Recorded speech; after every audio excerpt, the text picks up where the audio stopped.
Everybody always asks me my peptide stack, so I'm going to tell you the exact stack that took me from this to this in just 50 days and the routine I did to do it. First tide we're going to cover is obviously Ratatouille. I would start the week off strong on Mondays. I would do it Monday morning once a week. Started at 1 mg, ended up working over the 50 days up to 3 mgs. Next tide on the list is going to be Mot C. So a lot of people argue how often you should take this one, whether you do it once a week or 3 times a week, up to 5 mgs per dose.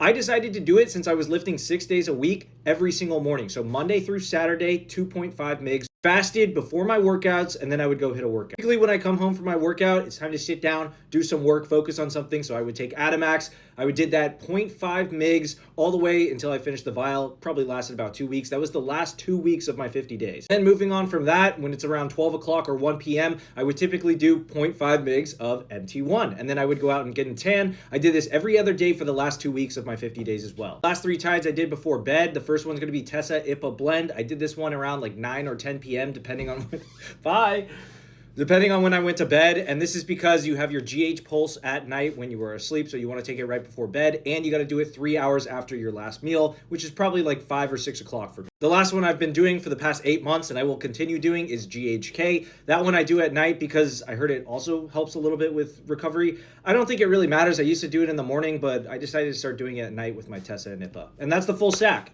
To learn more about any of these compounds, I have a free school in my community.